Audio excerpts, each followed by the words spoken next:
Hey there, nomads of lore. I'm Sean. And I'm Jonathan. And together we are Mead and Mischief, your home away from no home.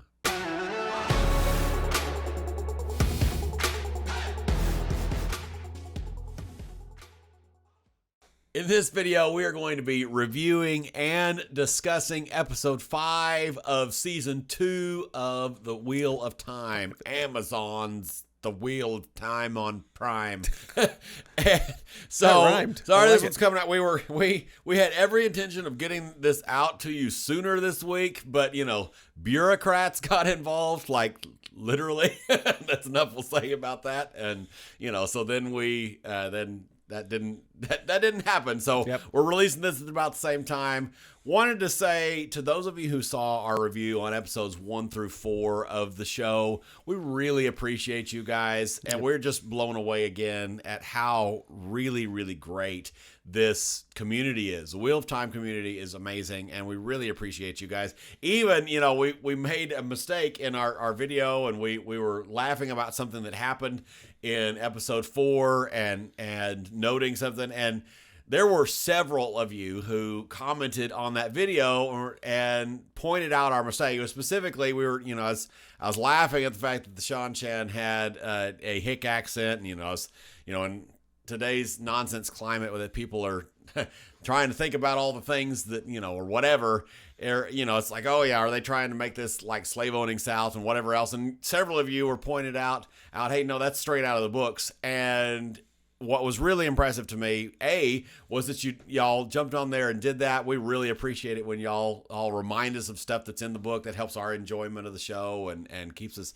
going. And I also wanted to point out that y'all were all very kind and courteous in pointing out our mistake. Mm-hmm. And it's such a great community. There was really only one comment that had anything negative to say about the show that was just for negative sake. And you guys are great. So don't want to spend any more time on that, but I wanted to make sure that we let y'all know. So episode 5 is our first singleton episode to review.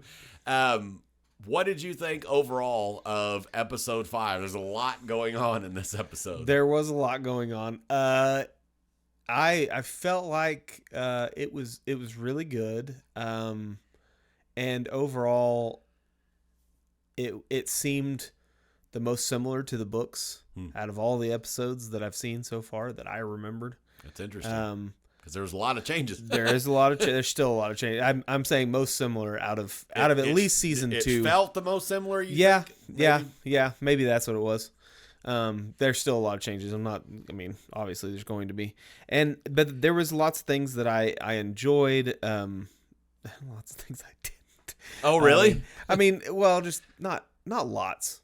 A few things that were like, okay, this is eye roll material, but anyway, we can get there when we get there, and then, who knows, maybe Sean will change my mind like he did last time. So how did you feel? I actually had no points in this episode where I was like, I don't like this. I really like this episode a lot. Good. There are a lot of different things that I like. We'll get into some specifics, and all of that in a minute, but I really, really thoroughly enjoyed this episode. There was a lot in it, and there were some things that there were a couple things that we'll get to in specifics that I think are just really, really artfully done that fleshed out the world in this episode. There were a handful of things that kind of fleshed it out but quickly and efficiently and well done. But so overall, I really like this episode. I think it's probably my favorite so far in this season. I think I can say that easily, that it's my favorite for sure. So what did you not like? Let's start with that, because I'm curious. These horrible eye roll moments. Well, my biggest problem was just the I guess it's not necessarily the episode. It's more that we took this long to get the girls to where they're about to be. I felt like that in the books, and maybe I'm mistaken, but I felt like the girls spent a lot of time with the Seanchan, and I felt like it was more like 2/3 of the books, right?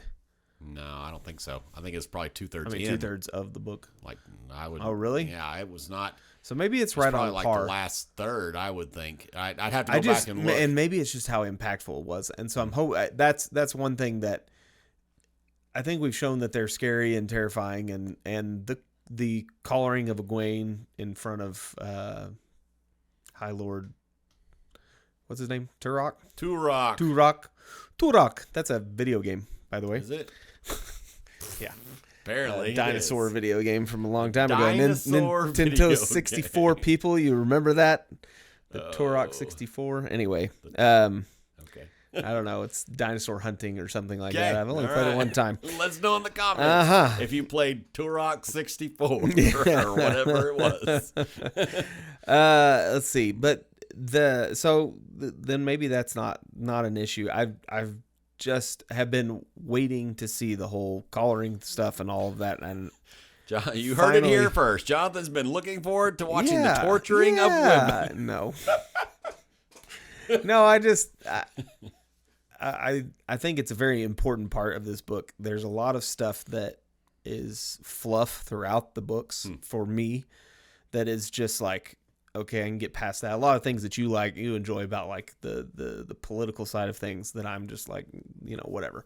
But the slavery and stuff that they bring up, and the all the different pieces of like really impactful cultural things. I just, really love seeing all that. Not that it's fun to see, but it's good reminders of who we are as people and who we shouldn't be and all those things. And so I was ready to get to that. So that was part of it, was like, okay, we finally got here. I still feel like there's something off, and maybe it's this something off with Moiraine. Maybe it's just that I'm annoyed with how much they're trying to have her on screen, that they're trying to keep. And she had less screen time this episode than she has, right? Did you feel that way, or is it about the same? Yeah, maybe a little less. I felt like it was a little bit less, but it was still... There were at least 6 different locations and people groups. I was kind of keeping up with that in this thing. So, nice. So I mean, even just that. I mean, yeah, she probably had less time because there was so much other things going on. But there was still so much with her, and I was just like, I know that he needs to be seen, Rand needs to be seen, and we need to know kind of what's going on with him. But I don't know. Maybe I have nothing against her. I have nothing against her acting. I don't know. I just felt like there was something off about how she's acting, and it's probably, and maybe it's just that because of the fact that she's shielded, and there's still this tension with Lan, and there's all this stuff. Maybe none of that came up this episode. No, I know, but just the way she's acting, maybe that's the reasoning behind it, and maybe I just need to get over it. I don't know. I mean, so with that's after the Shan Chan showing up and whatever else, we get this chase with Moiraine and what's his face, Rand. Mm-hmm. And we get Lanfear showing up and doing some terrible things, and we get Moiraine doing some terrible things, and which was pretty intense. We get a really scary Lanfear, yes. And whatever else, which I liked. I liked before but I also decided to go ahead and get caught up on the when we were gonna shoot stuff and then we couldn't because of things. I sat down and got caught up on the bonus feature stuff and the behind the scenes. Oh, good! Stuff. I haven't gotten to watch any of that, which is still really good. I highly recommend awesome. Doing that. We still have our old video from season 1. If you don't know how to access them, we have a video on how to do that, which I think is still at least mostly applicable. Yeah, and or if not completely applicable. But so anyway, I was watching the episodes. I kind of watched them in reverse order. I watched this latest one and then went back to and watched the first one and whatever else there all the way to the first one. But there were a couple of moments in there where Rafe would say something and I'd be like, okay, you failed what you were trying to do there. there was one in particular. I was like, I don't even remember what it was, but it was his talk on Uno and whatever else. We're hoping that the non-book readers will have learned to care about this character, and then whatever. It's like, I'd have to watch some videos of some non-book readers to see whether he really did, but I'd be hard-pressed to believe that he achieved his goal there. But anyway, one thing I do think he achieved his goal was in this episode 5. He talked about this chase with Moiraine and with Rand, and how, you know, what he really wanted to showcase there was how formidable and how scary and how terrifying the Forsaken are. You know, and which, you know, we saw that with Lanfear, you know, her sewing the girl's mouth shut, which was horrific and terrible, and then her popping the guy's head like a grape and all this stuff, you know, and her being able to do some, I mean, those things with the power that we didn't even see the weaves, but then the one weave we show, he's using the power in a way that we've never seen, where she's using the power whip and whipping the horse and, you know, beating the horse, which is also terrible, and you know, to the horses and whatever else. But what Rafe pointed out, and this actually kind of made me review the Moiraine in those scenes in a different light too, because what Rafe talked about was that he wanted you to see see Moiraine, who is normally unflappable and is not like afraid of anything. He wanted to show her as being terrified of, and I think that's why we get it, some of the, like her using the girl as bait and killing the horses and whatever. She is and because she's shielded or whatever, steeled or whatever, she also doesn't even have the power to defend herself with. So she's like, this is not, we've got to do whatever we possibly can to get out of this mess. So it wasn't Sean who changed my mind. It's Rafe who changed my mind. I need to go watch that, because that's probably part of exactly what my problem was. Because she's pretty, because Moiraine is pretty brutal in those early parts too. Her using the girl as bait, I was like, and maybe I might be wrong. Y'all tell me. You think Moiraine from the books would have done that? I was like, really? This doesn't seem like. And I guess I had this all, even though she did do some very.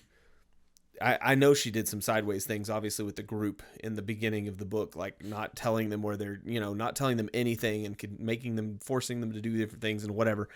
But I guess I had this kind of like, she's this Mother Mary figure who's like really cares about these kids and is going to do anything to protect them. And so I had this mindset of like, she's good to all people, but then some of this stuff is just, well, there's plenty of darkness in her, I mean, we obviously read the books in the last couple of years or whatever. And so we weren't in as the books were coming out sort of group, we've heard from some people who were in that group, in the OG. You gotta wait for the next one to come out. From those, we've heard from some of those people that there was actually a really popular fan theory, in the early parts of the book, that Moiraine was actually a dark friend. Yeah. And so I do remember that. Like we've talked about several things in this show is, in the book, there's some stuff that's more subtle, right? Yeah. And that's less overt. And I think, we're getting, so I don't think, and I'm comfortable saying that, that because I don't feel like people watching the show would have a suspicion that Moiraine is a dark friend. I don't think that would be like, so I'm hoping I'm not spoiling anything if anybody's thinking that she is and she isn't. We didn't really talk about spoiler one. We're going to kind of keep spoilers light. We're going to pretty much talk about the show. We may change spoiler level towards the end of the show, potentially, if we want to talk about thoughts about the future or whatever else, if we go into that. But pretty much show only spoilers is what we're going to do. In the comments, y'all can add spoiler tags like y'all are great at doing if you need to or whatever else. Yeah, for sure. But anyway, I thought, I actually didn't hate that part. I thought Moiraine was pretty brutal, and whatnot. But I really liked the chase. I liked that we've got Rand swept off into, country bumpkin Rand being like, what the heck is happening? And then, being dragged off and whatever else. I thought that was pretty solid. I liked that fine. I like what they're doing with the Forsaken, this in the show a lot. I really like, and actually I really like, we've got 2 Forsaken now, right? Or chosen or whatever, depending on which side you ally with.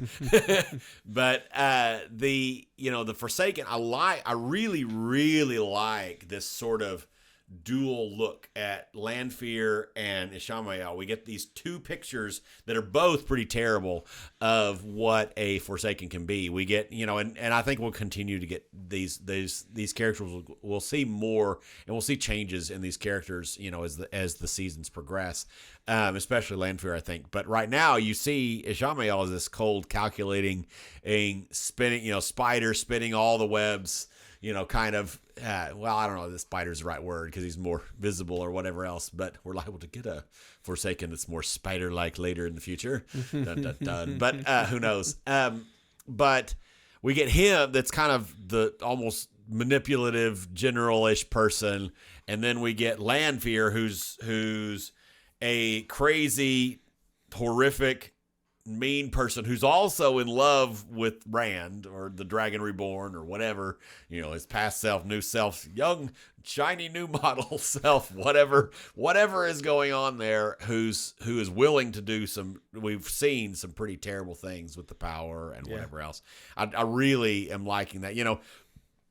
We've talked about that, early in season 1 and then before season 1, we've talked about that we'd like to see the Forsaken be more menacing and whatever, because in the books they kind of be, you see the memes of I don't know what the first part of the meme is, but the Forsaken in the Age of Legends, and they're like slashing, horrible and scary and killing whatever, and then they yeah. switches the Forsaken in the current era or whatever it is in the books, and it's like the Patrick meme from SpongeBob where he's walking down and falling on his face or whatever, and it's maybe not quite that bad, but the Forsaken are pretty like stupid in the books. I mean, they're like more stupid than Voldemort, and that's saying something, But I like that. I've seen a few people comment, it's like, oh, that's the point, and they shouldn't change that. I disagree wholeheartedly.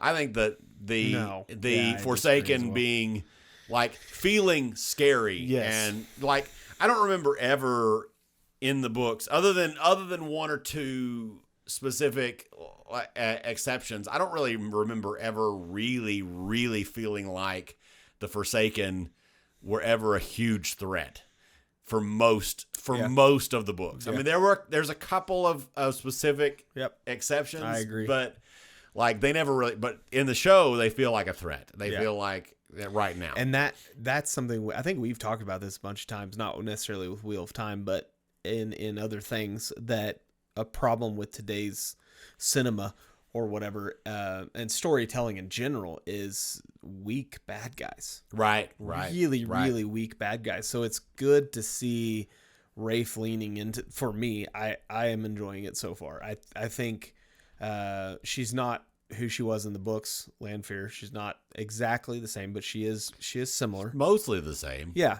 And I like her a lot. And then I think I like Ishamael even better than I did, and I think he was one of my favorites. So it's good. I'm excited. I'm excited to see how well the other point that I kind of remember from the books is that when they were working together, they were even more stupid. It was like the more heads you got in the in the pot together, the worse off they ended up, whatever happening. So I'm interested to see if any of them ally, and if we get some like super terrible things. Well, we have some ally things happening. Yes. But I'm just I'm interested which is to the see dynamic right now is super interesting.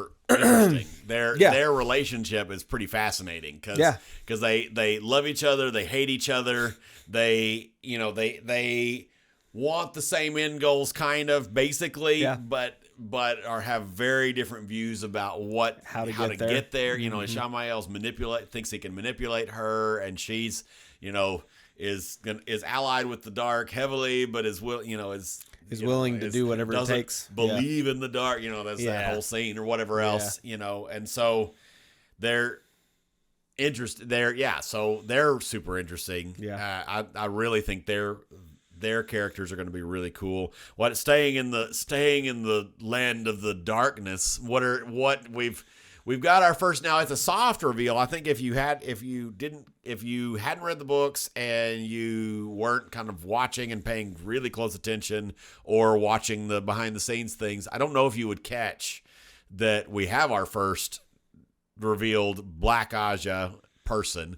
It's in the show, so it's not spoilers for it's in the episode. Yeah. Right. But did they actually use that term? yes, they did. Sure Varen did. Varen, when she's talking to the other Browns and whatever, which I definitely want to talk about all that stuff at some point, I think, too. Yeah. But what did you think about our reveal of the Black Ajah, kind of? If I remember correctly, I don't think Liandrin actually revealed herself to be Black Ajah. I think she tricked the kids through the ways. Right. And then revealed herself afterwards. Well, I don't think, and I have to go back and look, I don't think she even goes to the ways with them, but I may be remembering that part wrong too. I don't know. But anyway, yes. She does get revealed to be Black Ajah. Yes. At some point, for sure. But and I think, we all saw it coming. Everybody should have seen it coming. I mean, I say that. I'm interested to see if anybody on here is not a book reader. I'm interested to see how you thought, what you thought about Liandrin as far as from the perspective of her being Red Ajah. Was she like the picture of Red Ajah for you, and so you thought, oh, it's not weird that she's acting like that? Yeah. Or was it pretty obvious that she was allied with the Dark? I'm kind of interested to see that, because we already knew going in, right? That was coming. Assuming they didn't change it. Assuming that they didn't change it, but that was coming. And so so the reveal wasn't anything, whatever. I did enjoy the change because, if I'm also not mistaken, Egwene was collared as soon as they saw. Pretty quickly, for sure. Some Shan-Chan. Yeah. And this time she was actually collared in front of Turok. Well, Suroth. Soroth. No, you're right. Turok. You're right. Yeah, they didn't. Yeah. They didn't flip the call. Yeah. You're right. So I thought that was Turok, something. Anyway, so I thought that was interesting, and I kind of liked that. I guess it intensified Turok a little bit, made him a little more scarier. Even though he didn't really necessarily need it, but it was. I thought that was good. How did you feel about that whole scene? Excuse me. The collaring and all the things. Oh no, I think that's good. I think that's the.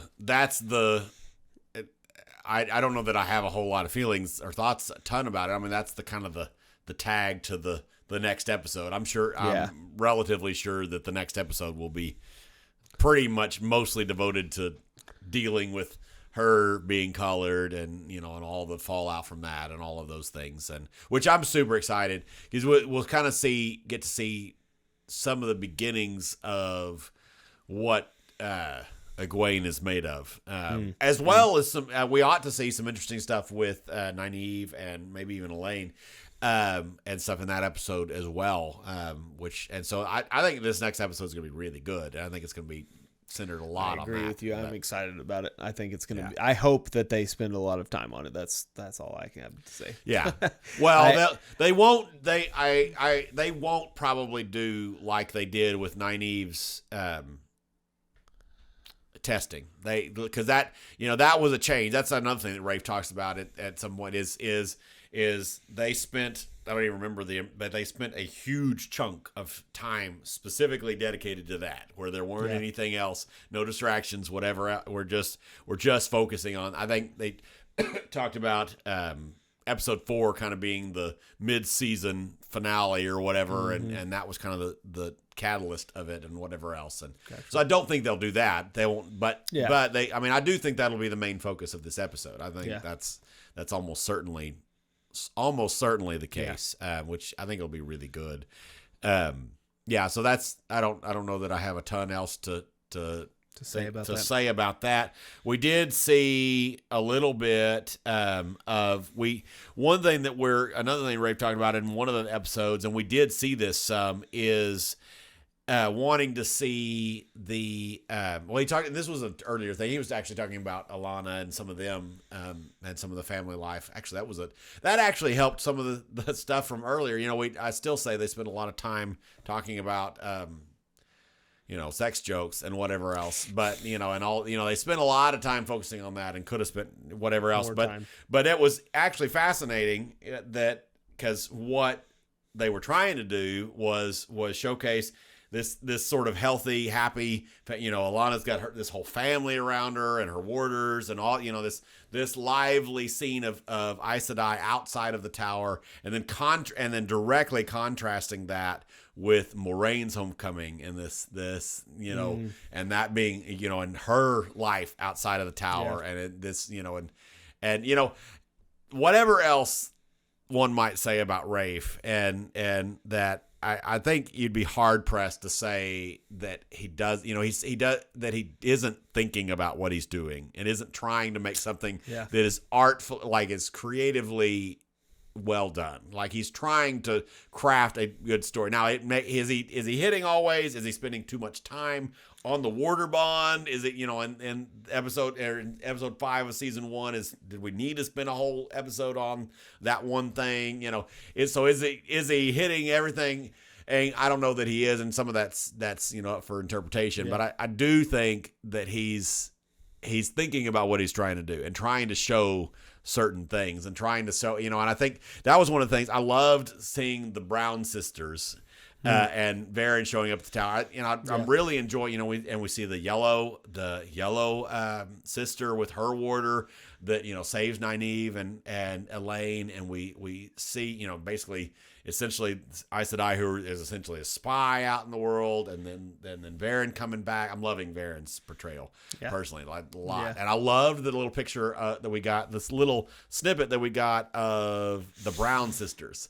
Yeah. I loved that. And I thought that first scene with them was incredibly, that's one of the scenes I was specifically alluding to, at the beginning of this video is because it was a really quick scene, like super fast. We get Perrin coming and meeting these Brown sisters, and which was another side to people at the tower, and we get to see another type of Aes Sedai essentially, and with different way of doing things. But then it transitions super beautifully with a kind of subtly ominous whatever, but into switching us back to Egwene and Nynaeve, and they're in a bad way it just a simple writing and editing transition of, hey, I heard we have some super powerful channelers and whatever, and then we switch right into that. Yeah. And so anyway, it's just that I think that was it from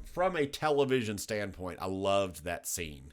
I mean, I love Perrin. She's one of my favorites as far as side character. I think she's a lot of people's one of their favorite side characters. I mean, she's super great character. I'm excited to continue to see more of her, throughout the season and whatever. So there's that, but just this really short, efficient scene of, hey, this is another, and it's just these little things, and that yellow sister and whatever, just expanding the world in small and really elegant ways, in my opinion. So I really enjoyed that. What did you think about all the stuff with the Brown sisters and Shiriam? No, that was really good. I agree with you that there was some really pretty pieces to just seeing all the different sisters. I think we kind of have I guess gotten used to, or not gotten used to, I don't know what the word would be. We haven't delved much into the other Ajahs, right? We've been with the green, the blue, and the red. Yes. And so being able to actually see them in action in their what's the term I'm looking for? In their place, in their where they get the most thrill of their job, I guess, or whatever. Can't think of the term that I'm trying to come up with, but it was just cool. It was neat. It was a good scene. And I feel like at this point, I think this episode overall, other than the issues I have with Moiraine, I feel like this is probably my favorite episode of the first 5. I don't know. We'll see if that changes. Hopefully it just gets better from here. I am much more satisfied with this season than last season, and we should have that conversation later. But how do y'all feel about that? Yeah. What did you feel about Avienda? So for the first time, right? I felt pretty good about the way that. I mean, it's obviously there's some different differences different in the from book to show. You know, we had Yeah. several things. I think we're probably gonna scratch Gaul as a character. I think he's yeah. probably gone, which makes sense. Yeah. I mean, he's a great character, but I can see why they would do that. But I feel like it made sense. You know, I'm sure, you know, more book purist type people would be frustrated with some of the changes there, but I liked how we introduced Avienda overall. I felt like it was natural. I liked that we also got Dane Bornhold. I wasn't sure that we were going to keep those characers. I was surprised. Some of that, you know, and I was surprised to see him when it was like, oh, because isn't he introed much before that? Yeah, it's in book 2. Well, his dad is, because maybe I'm thinking. Anyway, I don't know. Y'all tell us when he was originally. Yeah, because it felt like I was like I had already written him off, like that we were not getting him, and then I was like, oh, sweet. Well, and actually, I think this is kind of an aside. This is like jumping back, but. Where they have taken Leandrin right now, I'm kind of thinking that eventually we're going to get a character that I thought they were going to scrap and going to have her roll in, which I wouldn't be thrilled if they did that.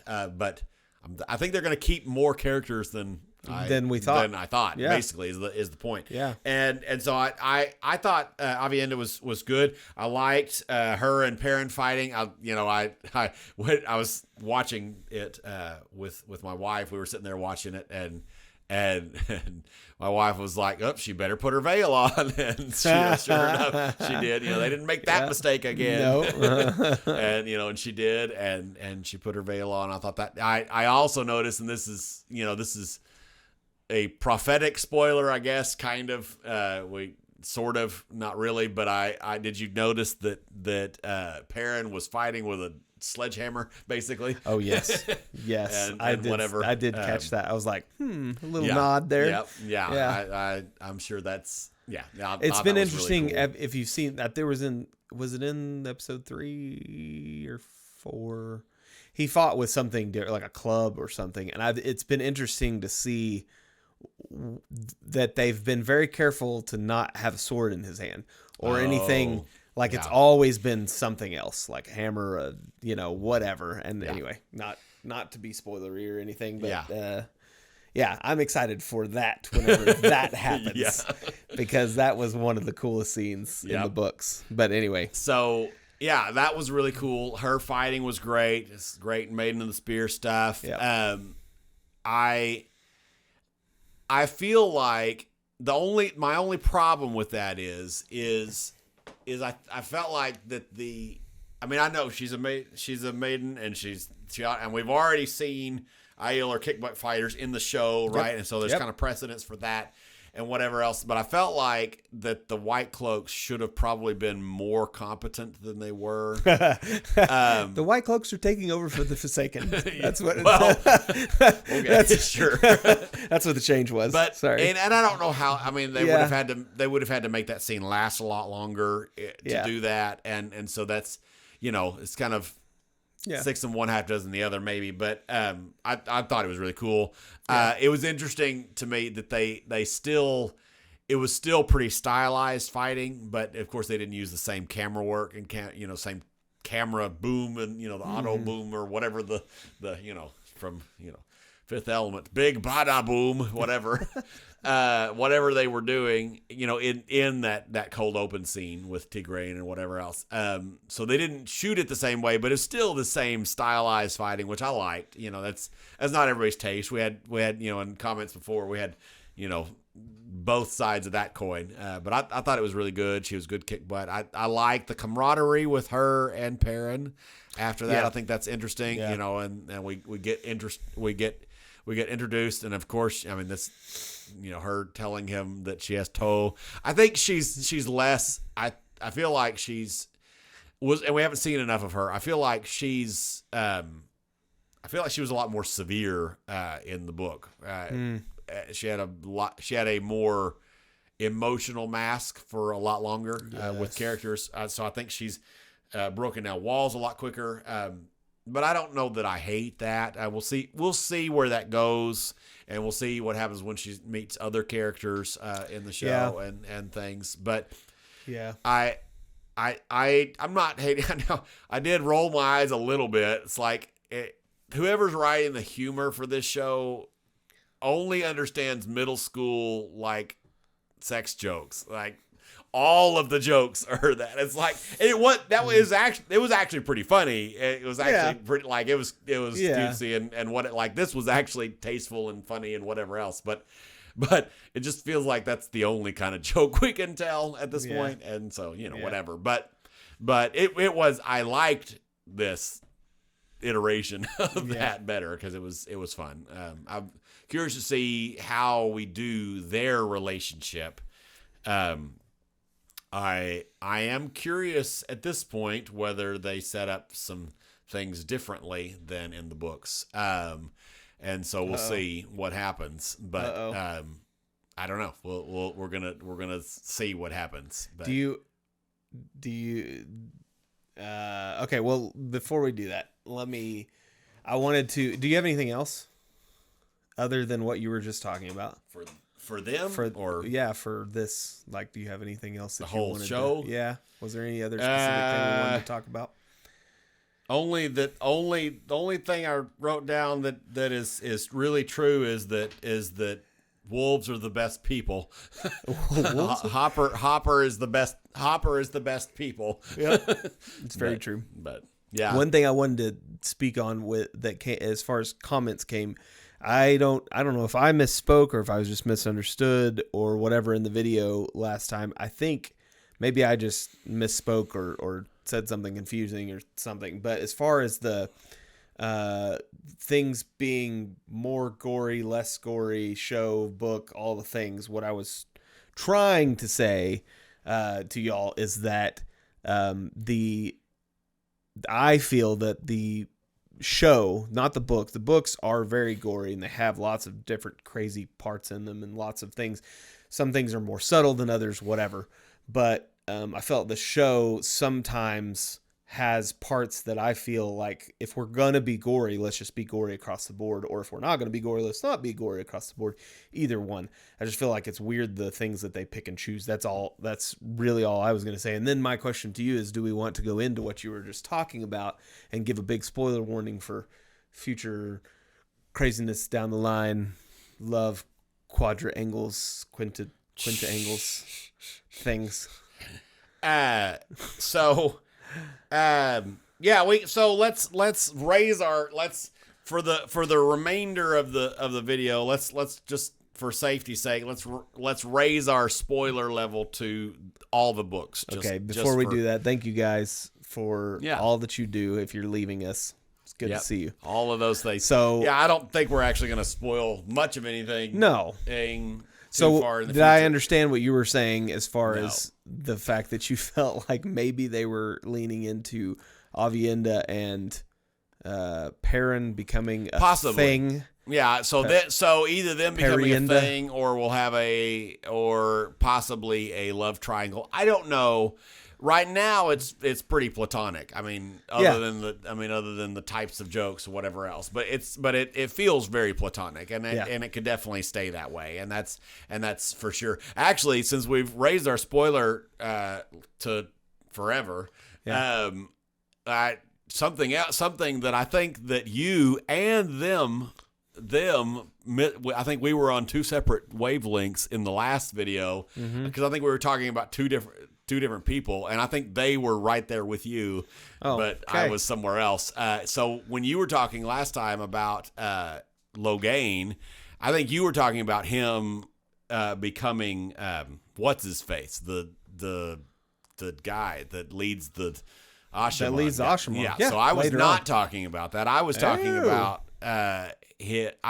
about him taking the place of Forsaken guy, whatever his name. Oh, the guy who trains. Yes, exactly. Him later. So we're gonna throw out that character and whatever else. That actually may be more plausible than mine, because mine, as a commenter awesomely commented, I can't remember who it was, sorry, but that great language right there. Yeah, commenter commented awesomely. that they've already mentioned that guy Mazrim Taim. Yep. They have. They've already. That's what he said, and so we're gonna go with he's already mentioned it. I don't. I haven't gone. All, I didn't go back and they did. Well, I don't know. It could have been one of the people who they mentioned. They definitely have mentioned some people that Leandrin or the Red Ajah was going after. I think they did mention a lot of names. Anyway, comment again if you're that commenter or somebody else, and tell us. I'm pretty sure Mazrim Taim. I'm gonna go with that commenter and be on his side. Say that it's already been said, but who knows? But yeah. What is the Forsaken you're talking about that he overpowers with the little the guy that's super incompetent, the little doll. Yeah. We don't. Anyway, I did. I don't know. They left it. Did you catch? I don't That's think that they would too. do that. So we know in show universe that Ishamael exists. We know that Lanfear exists. We know that Grendel exists, and we know that Moghedien exists, and we know that the boys exist. But we don't know. But they left themselves a lot of who are how many the boys. did we drop down to? 9, right? We don't know for sure. 7. There, there was that scene where we saw the little doll things or whatever. I feel like there was 8 or 9 of them. I'd have to go back and look. Or maybe I don't remember. But yeah, so we know for sure that Moghedien and Grendel, and those are 2 that I figured would exist. Big players. So I'm curious to see. I'd like to know what you guys think of who the boys are. And I don't think that they're going to pull off short jokes very well in this TV show. I just don't, with the way they've done humor in the past. I don't see them pulling off short jokes. I don't think he would take place of the Forsaken that you're talking about either. Whatever his name is. Y'all tell us, but I don't think he will, because there's got to be somebody who actually trains Rand. And I don't think Moghedien is the guy. But I don't think he has enough knowledge. They were setting him up to and that's what you would think, right? I mean, that's and maybe. So I don't know. I don't know what they're going to do with all of that. Well, thank you guys. We're trying not to make this into a 3-hour long thing, but hopefully you at least watched some of it and you liked it, and we're excited for the next episode, and we will see y'all next week. Bye. Bye.